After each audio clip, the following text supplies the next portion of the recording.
Putin would have never gone into Ukraine. But that was just on my relationship with him, my personality over his. Would have never gone. I used to speak to him. It was the apple of his eye, but I said, don't ever do it. And it was, tough stuff there, but he would have never done it.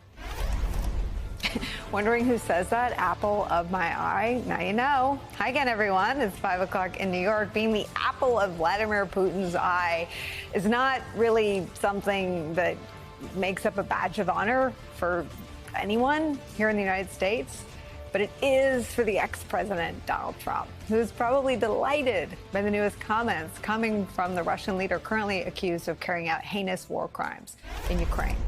Echoing Donald Trump's attacks against those holding him to account, Vladimir Putin called the criminal indictments against Trump a, quote, persecution of a political rival for political motives. Putin, speaking at an economic forum earlier today in Russia, then went full Tucker Carlson, saying this, quote, this shows the whole rottenness of the American political system, which cannot claim to teach others about democracy.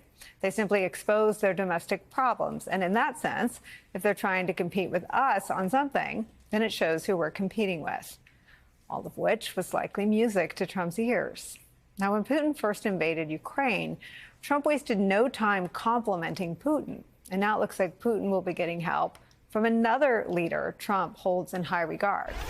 North Korea's leader Kim Jong-un, who arrived in Russia by train today, his first international trip since he met Donald Trump at the DMZ right before the pandemic. These two leaders are expected to meet for discussions where reportedly an arms deal seems like a foregone conclusion. North Korea would receive food aid and military support from Russia, while Russia would get ammunition and artillery to help in its brutal war against Ukraine, America's ally, which is now going into its 19th month. Trump's affinity for both these leaders is no secret, as has his disapproval of Ukraine not been kept secret, a country he tried to extort in 2019, an act he was ultimately impeached for. All in all, Putin's comments today essentially amount to an early endorsement of the Trump 2024 presidential campaign, as Trump has for years reshaped the Republican Party's policy position on Russia. Former Congresswoman Liz Cheney writing about that, quote, Putin has now officially endorsed the Putin wing of the Republican Party. Putin Republicans and their enablers will end up on the ash heap of history. Patriotic Americans in both parties who believe in the values of liberal democracy will make sure of it. That's where we start the hour with some of our favorite experts and friends.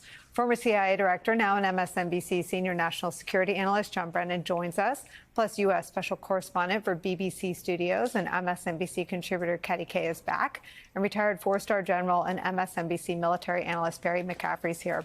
Let's deal with Putin and Kim Jong-un first.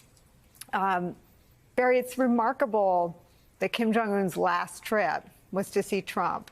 And then in his little, Expedia travel history, the next trip is to see Putin.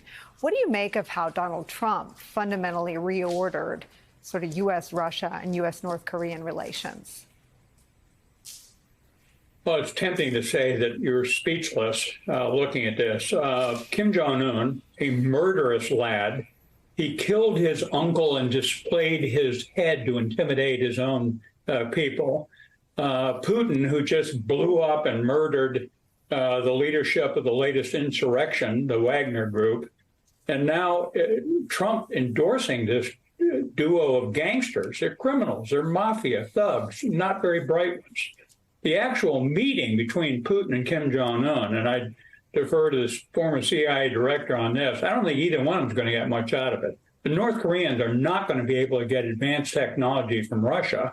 They're barely able to produce enough to continue the war on their own. They'll get a lot of 152 millimeter artillery ammunition, some Grad rocket transfers, but not a great deal. So this is, Putin's down to embracing Kim Jong-un. Xi is keeping him a distance in China. He's got tenuous connections with Iran, very tenuous connection with Turkey, and other than that, he's largely isolated.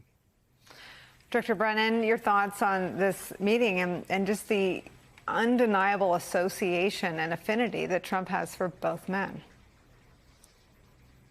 Well, it's quite clear that Trump likes to associate with individuals of a similar bent, those who are, as General McCaffrey said, ruthless, very transactional, and very unprincipled. And so, therefore, the fact that they're both pariahs on the international stage, I think, leads them to, take advantage of the opportunity to meet in Vladivostok. And yeah, North Korea may have some Soviet-era munitions that the Russians need for maintaining the fight in Ukraine. But there's not going to be any, I think, a big game changer deal that is going to come out of this meeting. But again, it gives both of them an opportunity to demonstrate that they can, in fact, shake hands with foreign leaders. It keeps their profile high, but it's unsurprising that Putin has to go to the likes of Iran and North Korea in order to find friends. Director Brennan, we talk a lot about the stakes of the 2024 election for Donald Trump in terms of all of the criminal exposure he now faces. What are the stakes for Vladimir Putin and Kim Jong-un, maybe to a lesser degree, of Trump's reelection in 2024? Well, for Putin, it is absolutely essential, I think, that Donald Trump wins the election. He's trying to prolong this war as long as he can, believing that this attrition that is taking place on the battlefield is going to lead the West, and specifically the United States, to relent eventually. And Trump clearly, I think, has sent very public signals that he would withdraw or pull back from the extent of the support that the United States has provided. And so, Putin and Trump, it's very clear that they are charter members of the Autocrats Mutual Admiration Society, and they are going to flatter each other and just play to each other's egos. But clearly, I think it is Putin's main lifeline in order to find some way to salvage what has been a debacle in Ukraine for him. And that is if Trump is able to return to the White House, and so that Putin then can have a like-minded individual that he can work with, detrimental to U.S. interests, certainly, and detrimental to Western interests overall. Caddy, I think Trump said on the CNN town hall that he would end the war within 24 hours, maybe 24, 48 hours. That's his commitment. I want to show you the sneering, mocking assessment of Trump and foreign leaders from his former national security advisor. Watch.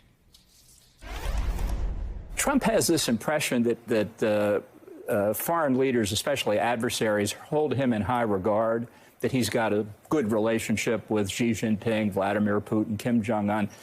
In fact, the exact opposite is true. I have been in those rooms with him when he's met with those leaders. I believe they think he's a laughing fool.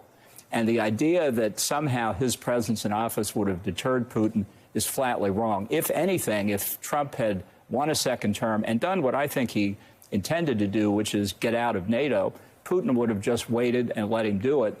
And even the weakening of NATO would have made it a lot easier for the Russians to have prevailed. Trump was trying to get out of NATO from his first European trip. His first foreign trip was to Saudi Arabia, but his first European trip, I remember his then National Security Advisor, H.R. McMaster, and McMaster's deputy, Dina Powell, calling back to the States, take this speech. This is where he's going to restate his commitment to Article 5. This is exactly what Trump would usher in if he were to be reelected, America's withdrawal from NATO. Yeah, I mean, look, it was fairly clear from people on the national security side who were around Trump, who wanted to stay in NATO and came out and then spoke about it afterwards, that Trump never really understood the value of that multilateral organization. He felt that America was being duped. He felt America was paying too much money. The Europeans weren't paying their fair share. I mean, he boasted a lot about getting Europeans to pay more into NATO. In fact, it was Barack Obama who started that process of raising the threshold up to 2% of GDP for commitment to NATO. But he didn't have any love lost for NATO. And you can imagine that were he to be reelected after everything that he's seen in Ukraine and the NATO response to Ukraine, that he would perhaps be just as willing, if not more so, to get out of NATO because, as he said, he wants to end the war in Ukraine in a day. I mean, I think, the question would be, can Europe, I just don't think there's a chance that Europe would be able to step up to the degree that Ukraine would need if America suddenly withdrew. I mean, it's amazing the degree to which America and Joe Biden has driven the European commitment to the Ukrainian war effort.